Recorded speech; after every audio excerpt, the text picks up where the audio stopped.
Let me ask you this. What's the first rule of building a house? It's not ordering the doors, it's not painting the walls, and it's not building the roof. It's starting with a solid surface. This is what's going to provide a solid foundation for everything else to be built upon. Imagine trying to build the same house on quicksand. It just wouldn't work. It'll be a matter of time before the house completely collapses. And the same applies for the niche that you decide to publish your book in. A bad niche is like building a house on quicksand, which is why your niche is more important than you might think. It's the foundation for your book's success. Now, since I'm such a nice guy, I want to show you my quick 2-step formula that helps me find super profitable niches. And when I say super profitable, I mean 4 figures a month. Now, before I reveal my 2-step formula, there's something very important you need to understand. You're not actually trying to find a niche.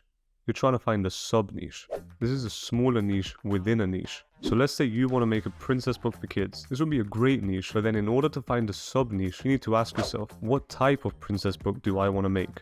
Is it going to be a coloring book? Is it going to be an activity book? Is it going to be a story book? Is it going to be a paint by number book? Is it going to be a cookbook? You've got so many options. So if a princess book for girls is a niche, a princess coloring book for girls is a sub-niche.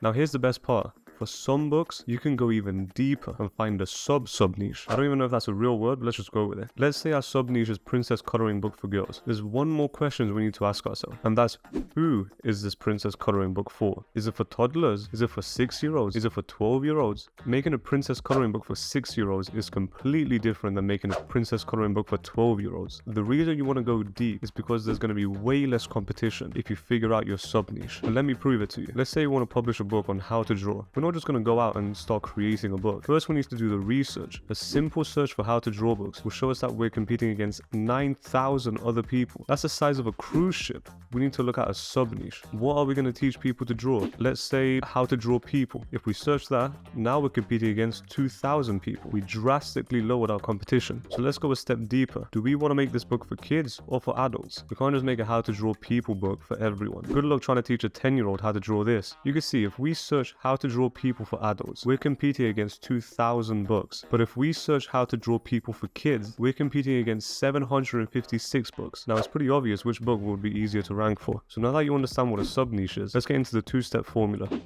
Step 1 is research. Now the goal of this step is to come up with as many niches as possible that you can publish in. And there's 3 ways to come up with niche ideas. And the first way is to start by grabbing a pen and paper and write down off the top of your head any books that you'd be interested in making. Don't think about finding a sub-niche just yet.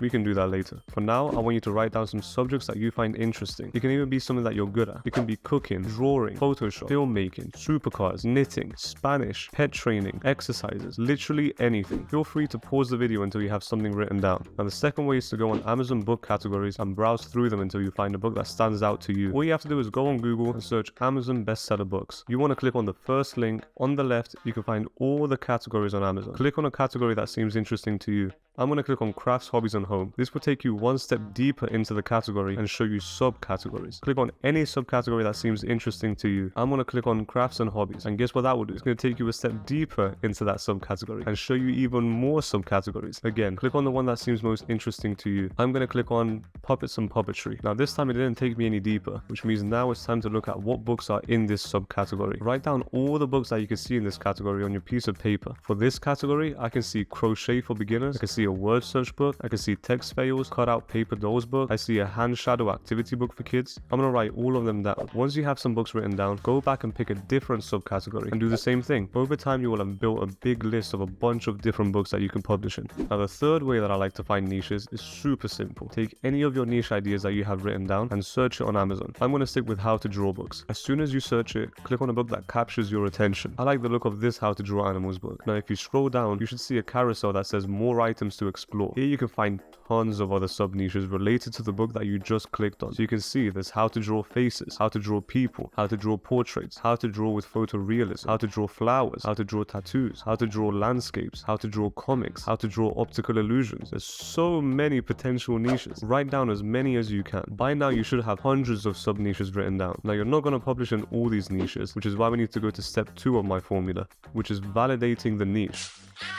Now the whole point of this step is to figure out if you can make money with a sub-niche you just picked. And there's 3 steps you need to take to figure out roughly how likely you are to make money. For this example, I'm going to stick with the how to draw niche, and the sub-niche will be how to draw animals. Now the first step is to search the main keyword for the sub-niche. This is the broadest term you can use that will best describe the book. So for our example, we want to make a how to draw animals book for kids. So we're going to search how to draw animals for kids. But before you type the whole phrase, you want to look at the suggested search terms that Amazon gives you. If the autocomplete gives you your broad term as a suggested keyword, it means people are actively searching for that search term. This is clue number 1 of a potential profitable sub-niche. You don't want to make a book that no one's searching for. Now once you see your search phrase in the autocomplete, click on it. Once the search results load up, step 2 is to look at your competition by looking at the number of search results in the top left corner. The lower the number, the less competition, which means the easier it will be to rank. If there's 1,000 results or lower, this could be a very easy sub-niche to get into. Anything from 1,000 to 3,000 might require a little bit more effort, and anything above 3,000 will be time consuming and fairly competitive. Now these numbers are rough estimates. It's not impossible to succeed in a niche with over 3,000 results, it just requires more effort. Once you've found a sub-niche with low competition, you need to look at the second most important thing, and that's even distribution of sales.